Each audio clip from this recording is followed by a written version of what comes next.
Friends, before we dive in, I want to extend an invitation into something sacred that could be part of your unfolding. I'm hosting 3 Angel Reiki Schools upcoming in person September 19th, November 7th, January 23rd. Those are all the dates when they start. When you join, you don't just receive one certification, you're initiated into 3 in the Angel Reiki School: mediumship, energy healing, and becoming an angel messenger yourself. This is a one-stop sanctuary where all of your spiritual gifts are activated and grown together, your unique gifts. People are called to this program for so many reasons. Some are searching for a second career that is deeply fulfilling, one where they can witness lives transformed through the creative, soul-led work that they're putting out into the world, one that starts with the Angel Reiki School. Others feel the longing to create an income that supports the life they've always dreamed of: more time freedom, the ability to take family vacations, to be there walking their children to school and be there when they get home from school, to make the memories that matter most in this life. I often remind my students to say out loud, I am a high 6-figure angel medium. Time and time again, they come back to share how claiming that vision and going through the Angel Reiki School has opened new doors to financial abundance, radiant joy, and the freedom to live life on their terms. Yes, it does take devotion to build your own business, but the Angel Reiki School is where you begin. You might not yet understand why your soul is being pulled here, but once you step in, I promise you'll feel it. The remembering, the recognition, the sense of coming home. And because the Angel Reiki School weekends are so intimate, so wonderful, alumni love coming back, that you don't have to, but they love the energy so incredibly much. They asked to come back. So we did include an alumni option where you can. But because the Angel Reiki School weekends are so intimate, half of our in-person dates sell out. So if you feel that stirring in your heart, trust it. Save your space now. I keep our groups small on purpose so that I get to know every single one of you well, and join us for one of the upcoming Angel Reiki School weekends. Remember, that's in September, November, or January. All of them start on a Friday evening at 6 p.m. and all of them end by Sunday, somewhere in between 12 to 2. You can register at theangelmedium.com/get certified. Step into the Angel Reiki School today and begin to embody your spiritual gifts to the fullest expression. Everyone who joins the Angel Reiki School gets access to both the online and in-person school. Join today, theangelmedium.com. Now, here's today's episode. Hello, beautiful souls. Welcome back to the Angels and Awakening podcast. I'm your host and author, Julie Jancius. Friends, today we have on the show Mark Nepo. If you don't know who he is, he's one of my favorite spiritual teachers. I think that he has influenced every major spiritual teacher that is out there. His work, he just phrases things in a way that you're going to hear today that make you go, okay, I might have heard that in ways in the past, but the way that Mark says it, ooh, it hits different. It resonates on a completely another higher level. And he really, through the poeticness of his words, the sacredness of his words, ooh, pulls you into just another level of depth with your spirituality. Mark, thank you for being here and welcome to the show. Oh, thank you. Thank you for your kind introduction. I'm glad to be with you.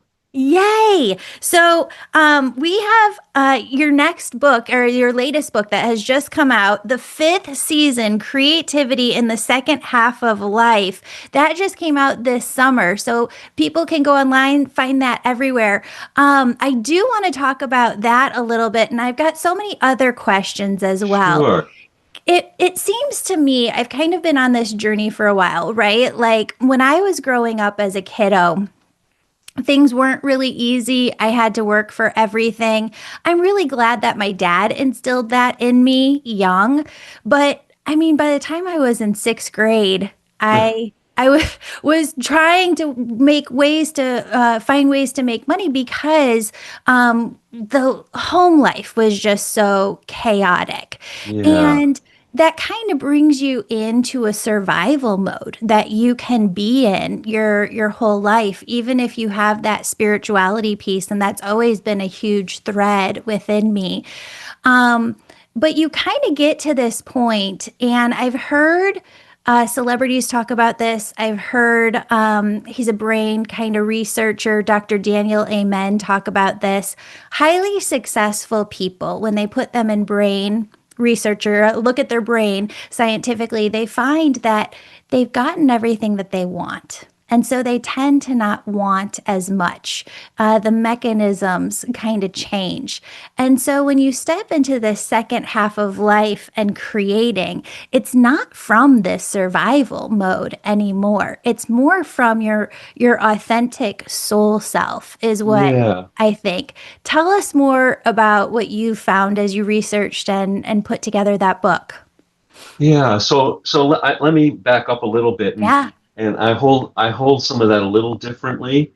do it. So Yeah. yeah, I think that one of the things that happens for most of us in life is that we struggle to discover our own gifts, and we struggle to not take on the dreams of other people that impose that on us. And so my experience has been that, you know, there's a paradox here. On the one hand, we reach, Robert Browning said, a person's reach should exceed his grasp. If I reach over here, I may not get that, but I'll reach farther than if I didn't. At the same time, um, there's really nowhere to go. Hmm. And great love and great suffering break our grasping. And so, in addition to maybe, on the one hand, as you were saying, researchers are showing, scientific researchers, that, people don't want as much because they achieve what they want. I think more often than not, we reach for things, and we have dreams, and we give it our all. And often our dreams don't come true, but in giving our all, sometimes we come true, and that's more important. Mm. So we all struggle between, wanting, needing, striving, and then, little by little, life kind of lets us know that we've got everything we need. It doesn't mean I don't look forward to things or I don't work toward things, but they don't define my worth. And I think that Yeah. some of the things in creativity in the second half of life, you know, I'm 74 now, and now that I'm in this, I'm in the continent of aging, and I've always used my life as a case study for the common passages we all go through. And I think that and between earlier in my life, in my late in my 30s, I almost died from a rare form of lymphoma, and so I've learned from both aging and for going through difficult passages like the cancer. These kinds of journeys make more acute Hmm. all the passages we all go through. And so Hmm. we can learn from them. So even though this book focuses on the second half of life, they really lift up choice points for everyone, whatever age you are, because you're aging, whether you're aging from 20 to 40 or 40 to 60 or 60 to 80. And so one of the things that I really found is, and have been finding, is that when I say creativity in the second half of life, I don't mean that we have to strive to create great art, more that our life is the work of art. Hmm. And by being authentic and loving and listening and as courageous as we can be, life paints us. Mm-hmm. And so our journey of the challenges between where do we use our will in a good way and where do we surrender and Yeah. accept. And I think that that's a practice that becomes more heightened as we get older. Mm-hmm. What can we accept? And I think also I've been learning that as we get older, we're asked to develop Mm-hmm. different skills so that we keep growing inwardly as What are we, those different skills? yeah. So, so one is, um, and again, while this becomes present as we age, I think it applies our whole lives. One is how we relate to memory and dream. Mm. So, the real purpose of memory is not, nostalgia is when I look back on an earlier time and say it was wonderful, and I go, oh, I wish I could go back there. Yeah. That's nostalgia. But the true purpose of memory is to visit that moment and see where the spark of life that I experienced there lives in me now. Mm. Because it hasn't gone anywhere. It's just in a different place. And the same thing with dream. Often we dream and then we work toward a dream, which is wonderful. But also we sometimes put our worth in that dream ahead of us. True. And likewise, no, whatever brought the dream into being, we can still work toward it, but that's is alive in us now. Mm. So dream and memory, if we can stay open to what's really speaking, they Yeah. help us live more fully now. And this becomes more heightened as we age because, as I said, I'm 74. I hope I'll live to 100. And but even so, there's more years behind in my life than ahead. Mm-hmm. So it doesn't mean that I still don't dream or that I still don't remember, but the real engagement of that is to help me live more fully now. Beautiful soul, I just want to take a moment and say I am so excited to share something truly sacred with you. This October, 3rd, 4th, and 5th, we'll gather for the Women's Retreat. 3 days of deep rejuvenation, angelic connection, and soul remembrance. If you've been feeling disconnected, unsure of your future, or longing for something more, this retreat was created just for you. Imagine stepping away from the weight of daily life into an energetic sanctuary where you're held, supported, and guided back to the truth of who you are.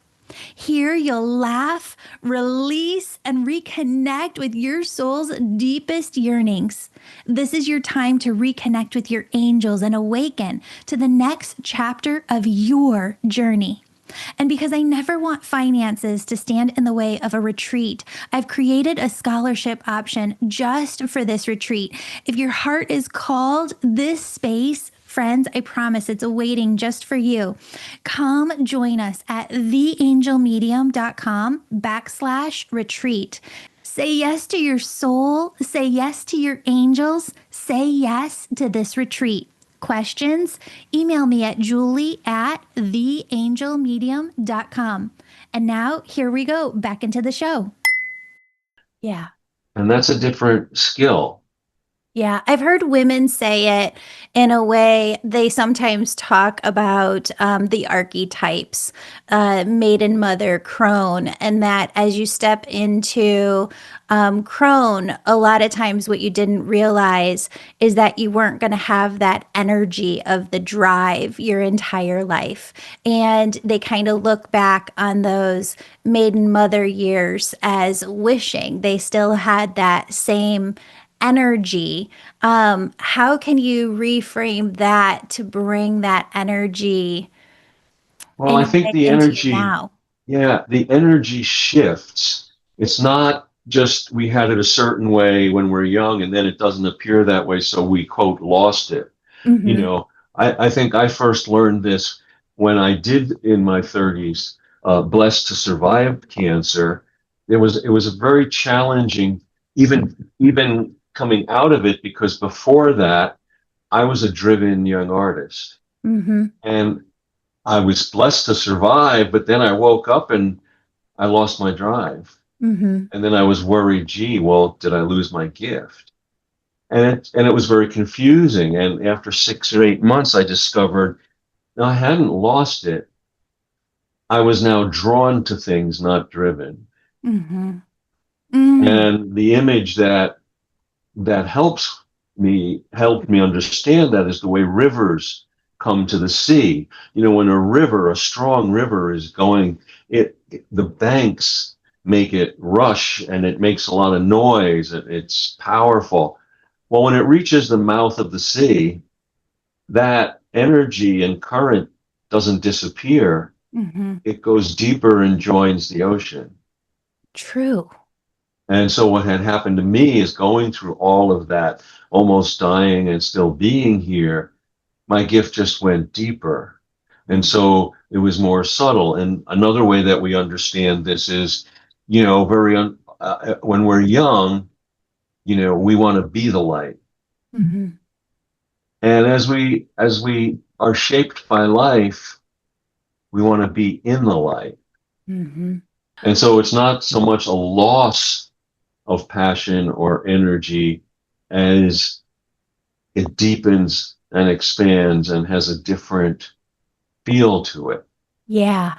Yeah. I think right now, just for the sake of this conversation, um, it feels a little scary. I'm 43. I think some women hit perimenopause earlier. I just had a hysterectomy this year, and my Oh, hormones have just been like all over the place. And you come through brain fog, and yeah. part of it is just like, who am I on the other side of this? And so a part of it does feel intense, but I love the way that you're framing it because it helps you understand who you're going to be on the other end. I wanted to let you know that sometimes when I read your work, I kind of sit and wonder because sometimes I look at life and God as being two separate things. But when I read your work, I sit and wonder if we should think of life itself as God, like this beautiful open door welcoming us into an unknown future that lies ahead.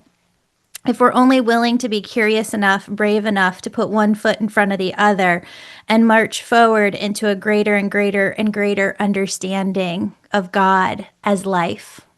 Yeah. So, my journey has been, and so and I think that's a wonderful, wonderful question. So again, back with I was raised Jewish, and I have a great tie to the Jewish heritage. But during that journey, my cancer journey, I was blessed to have people that I knew and people I didn't know from all faiths and walks of life, formal and informal, including friends who were atheists, all give me some kind of blessing and Mm, help mm, and support. Blessed to be here on the other side.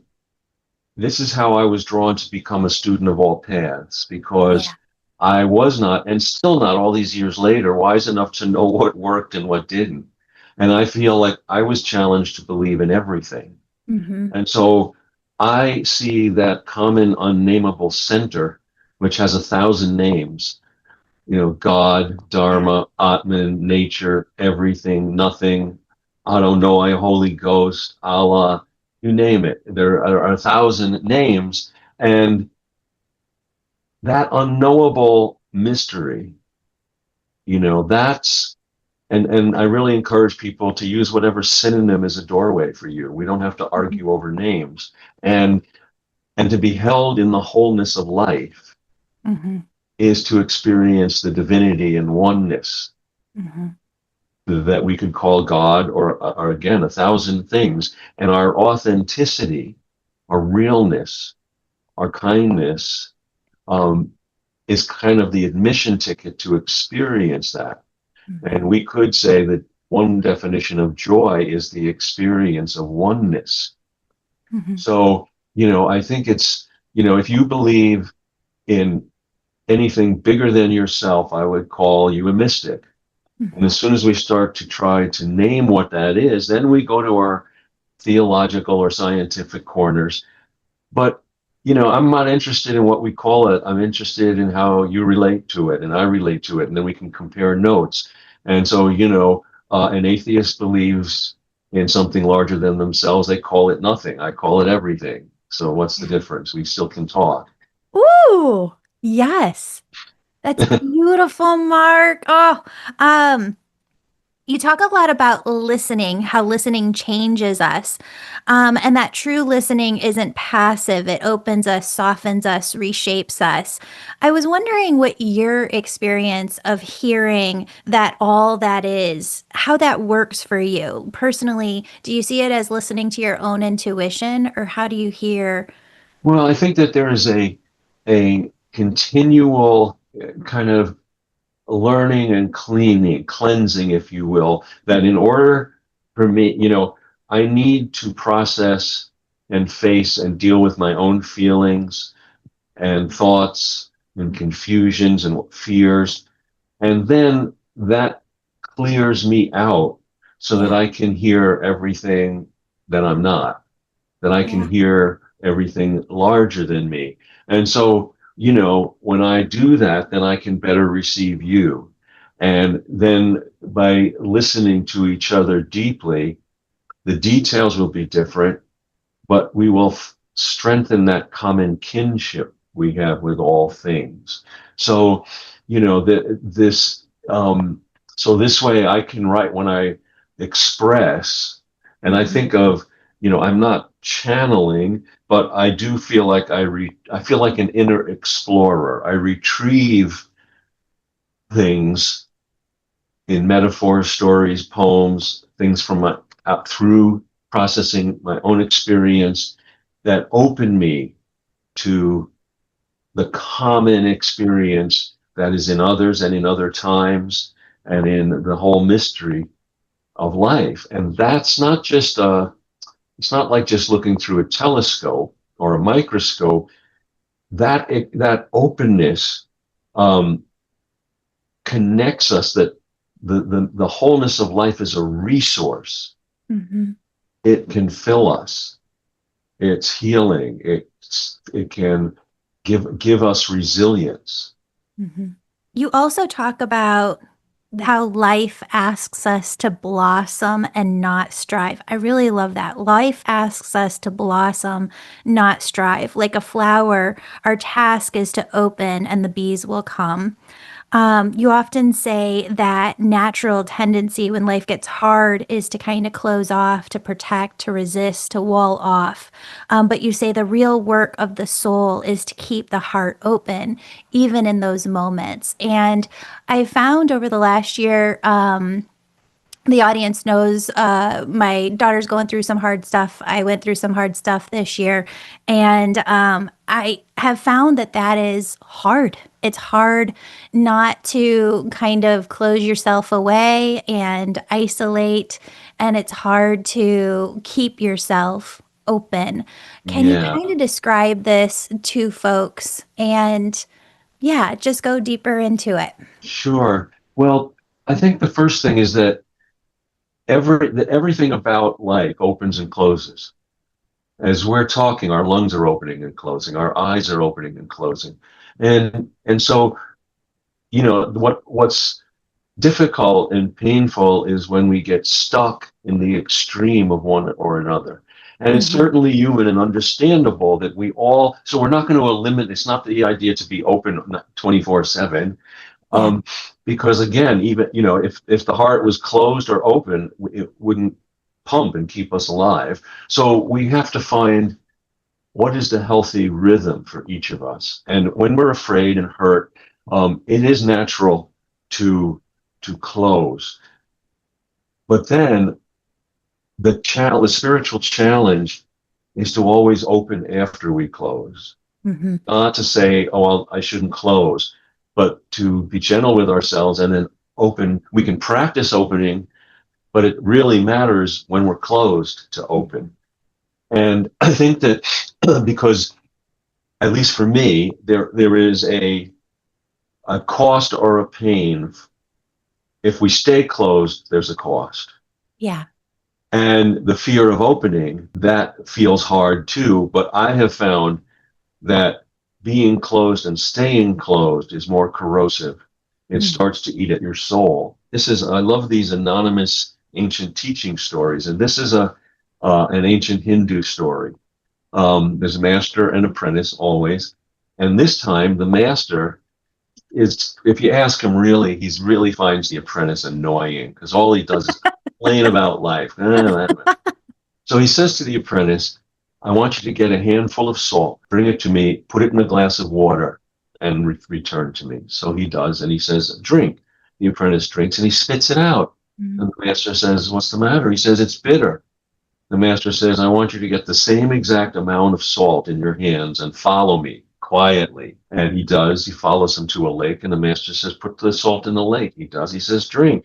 So the apprentice kneels down. He scoops the water. It dribbles down his chin. The master says, well, he goes, oh, it's fresh. And the master looks at the apprentice and he says, stop being a glass, become a lake. Stop being a glass, become a lake. So now and this is an anonymous, centuries old teaching story from India. Yeah. And what it says to us about fear and pain, we're never going to eliminate fear and pain. They have their purposes. We might say, oh, well, it's not good to be a glass. I won't do that. Well, we will, you will, and I will, because that's how fear and pain say hello. We tighten up. But the work of self-awareness and an open heart is to become a lake. Mm-hmm. It won't eliminate fear and pain, but it will right size it. The question is, and this goes back to opening when we're closed, what experiences, relationships, and practices will help you enlarge your sense of things when you're afraid or in pain? Mm-hmm. Because and if we don't, not only in the glass will the pain or fear be more acute, but will turn bitter. Yeah. What helps you with that fear and that pain? Well, in the last year, I'll give you a recent kind of example. I'm fine now, thankfully, but a year ago, I had back surgery. And so What kind? it was fusion back surgery. So that's what my daughter's looking at right now. Yeah. Oh Mhm. my. Well, I had a wonderful surgeon, and Yeah. my back is better than it ever. Ooh, yay. Yeah, it took Yeah. me, it took some time, Yeah. and I feel for your daughter because I had never experienced any chronic pain, and Yeah. like this was like 10 months. And so, but my back is fine. I just have to strengthen the muscles I didn't use all Yeah. that time. Um, and also first, because this also pertains to different skills, but first, so during that time, it was very difficult and I was in pain and I was afraid. And right here, I'm in my study. It would take me 20 minutes to get upstairs to my study. Mm-hmm. And then I'd sit here and I couldn't deny the pain or the fear. But I began, in terms of opening what that looks like, I had to say, okay, everything in life is not afraid and in pain because I am. So Mm-hmm. what's the nearest thing to me that's not afraid and not in pain? Well, the floor. Mm. So I had to feel my pain and fear, but also realize that the floor I'm standing on is not afraid and not in pain, nor is the ceiling, nor is the sky above the ceiling or the ground the house is built on. And so that is enlarging my sense of things. And again, it didn't eliminate the pain or fear, but it right sized it. Yeah. Not everything, it's understandable that when we are afraid or in pain, we want to see the whole world as in pain and not a safe place. And thankfully, that's not all true, which doesn't mean we minimize what we're going through, but thank God it's not everywhere at the same Yeah. time. Yeah. 100%. Oh, I love that. I love that. And as you were telling that story, I could feel how you, as the glass, melted into you as the lake energy. It's And beautiful. yeah, and this is why, I wasn't coming up here to write, and accomplish things during those months. I was coming here because this conversation between us and life Mm-hmm. is inner medicine. Yeah. And that's one of the things that also is a skill as we age that we're asked is how do we, if we don't keep that conversation going, or if you and your daughter don't keep that conversation going, then the difficulty we're in will take over. Mm-hmm. It will, it'll that pain and that fear will be everything. It's big enough, you Mm-hmm. know. But Mm-hmm. if but at the same time, so as we age, not to turn from pain and fear, not to rationalize it or cheer up, but to go deep and wide while to let beauty in while we're suffering. I wrote down that you say, and this is just one of the lines that I love so much, we belong to each other. And it makes me feel so much more, even beyond the oneness that we all are, that we belong to each other. I wonder, what does that mean to you? And how would you describe that? Well, so again, I talk a lot about paradox because it's been a great teacher, and paradox for our conversation is simply uh, any moment where more than one thing is true at the same time. Sure. So one of the chief, you know, unending paradoxes of life is that um, between our solitude and our belonging. Mm-hmm. And so, each of us, we we affirm our worth and through our direct connection to life. But if all I do is rely on my own experience, oh boy, I'm in trouble. But so what the other is that we are more together than alone, which is the title of one of my books. And so we also need that belonging.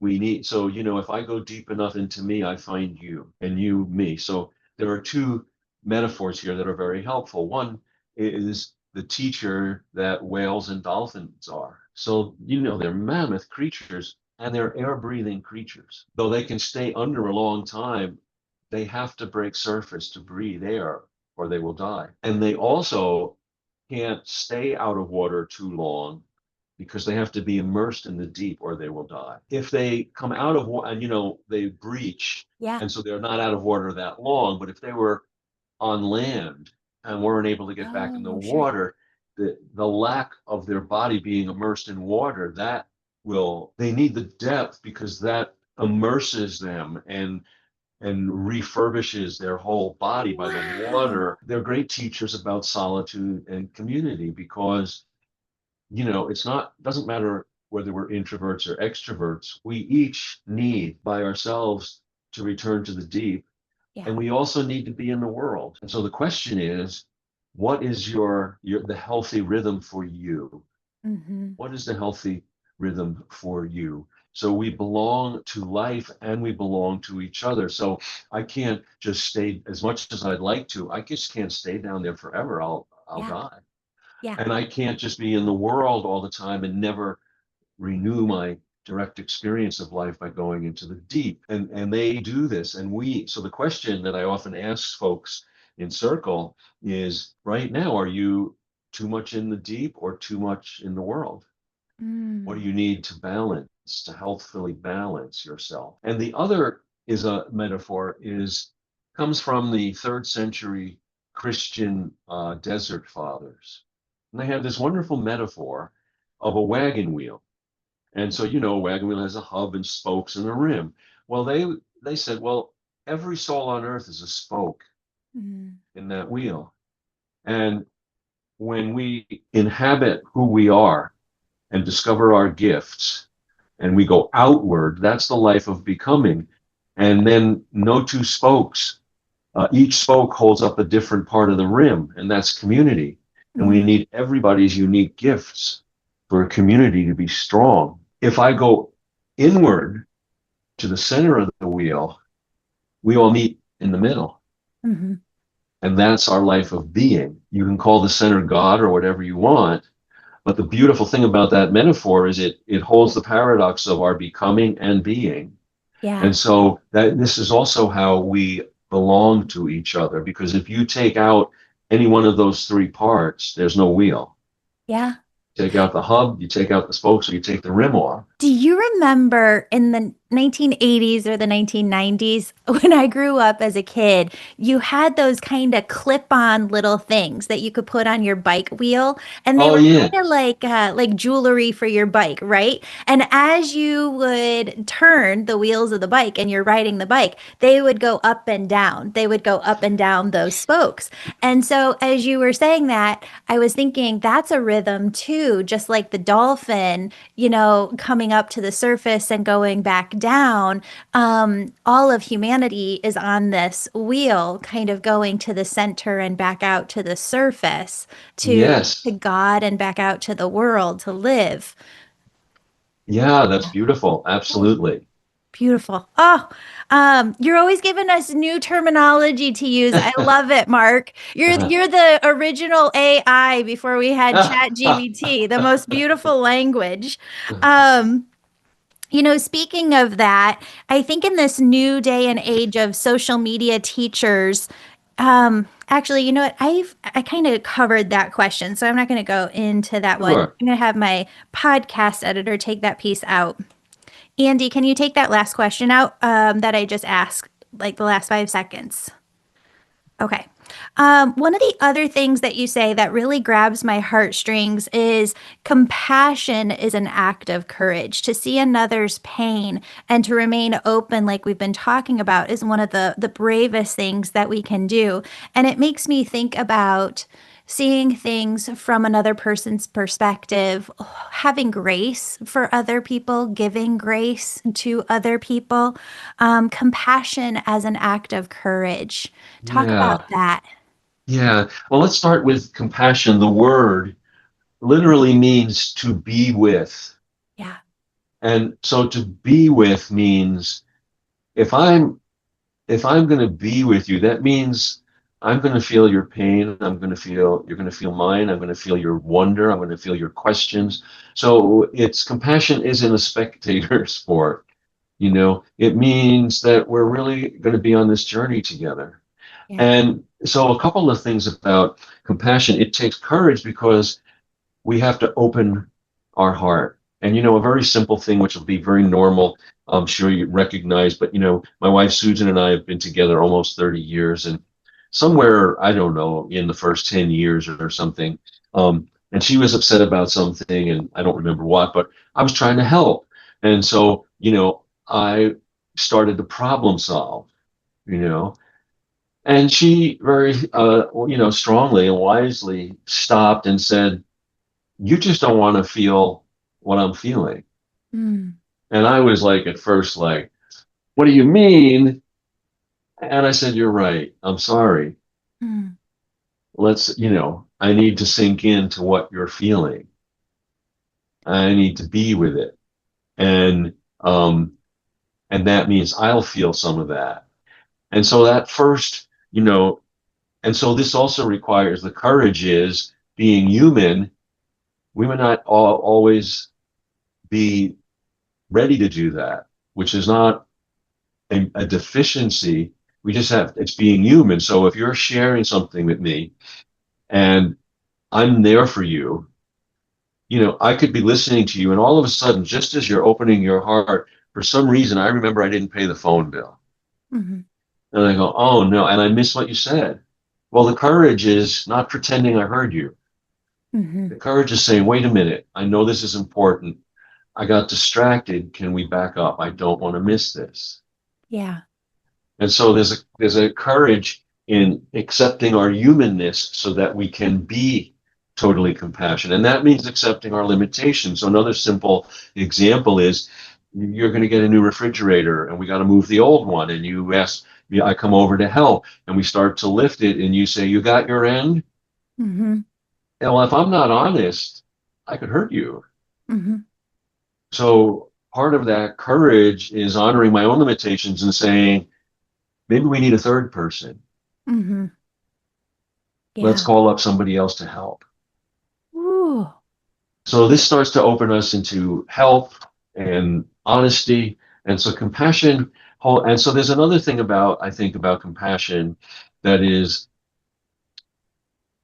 and this go. This is kind of a lifelong practice, and as human beings, we also tend, I want to be there for you, and I am, and now I have no boundaries, and I become your suffering, and that doesn't help anybody. I need to feel what you're feeling, but if I become just like you, whatever you and I are experiencing, that doesn't help. Plus, and then I go, oh my God, I didn't know it was going to be like that. And then I back up and I go the other extreme. Now I got a wall up and I'm unreachable. So I think that the practice of compassion and the courage is, how do we stay in the corridor of aliveness? How do we practice having porous boundaries? Oh, yeah, you talk about that. That's so cool. Talk about the porous. Well, the fact that I'm not either closed completely or so open that I'm washed away. Yeah, So, and it doesn't. So we'll all do this. One day I might be one way, and another day too much. So we're always course correcting yeah. into that corridor of aliveness. And the and so I think that requires one of the purposes of self awareness is to, how am I doing? What am I doing here? Oh, I gave myself away today. Oh, I was untouchable today. And how do I get back into that corridor of aliveness? And the last kind of thing that I has been really teaching for me is that the entry point for compassion is always what we have in common. You're, I had back surgery. Your daughter is looking at that. You have a broken heart. I have a broken heart. Oh, I can help. Or but that never goes away, and it's an apprenticeship so that Hmm. we can open our hearts to people that we don't have anything in common with. Hmm. Hmm. A lot of And your work just like makes me reframe a lot of things, especially this year, looking at myself from a different perspective of God is still shaping me and molding me and chipping away at the clay and showing me who I am. Another thing that you talk about a lot that I've really sunk into and held on to this year is every ending is also a beginning. Death, loss, change are all thresholds for new forms of life to emerge. And there's a part of that that's really, really exciting too, of, okay, I feel that I'm in that right now. God's shaping me, God's molding me. And let's look at this as exciting because we're going someplace new that we've never been before. well, and it's always both. Yeah. It's always both. And there is a journey of learning and transformation that comes from uh, you know, loss and grief and disappointment and all of those things, and the pain of being rearranged. And it's also exciting and a new birth. And so there's two stories. One's a metaphor and they're actually two little stories that help here. And one is how a chick is born out of an egg. We see these little kind of sweet, almost saccharine little Hallmark cards. There's a little cracked egg and a little furry chick. Well, let's look at it from the chick's perspective. Okay. So this unborn chick is in an enclosed shell, an egg. It's dark. It has so much air. It has so much liquid food around it. So it starts to eat, it starts to breathe, it starts to grow. Now it's starting to use up the food and the air, and it's getting bigger, so it's cramped. Yeah. So eventually it starts to run out of food Mm. and run out of air and has no room.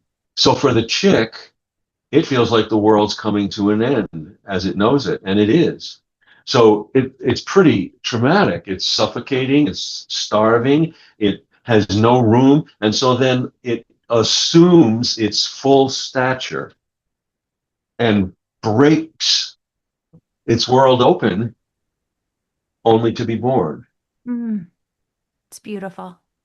And so that, both are true. So when we experience that difficulty, that's when we have to enlarge our sense of things and ask for help, Yeah. because that is also part of the transformational journey of being born anew all the time.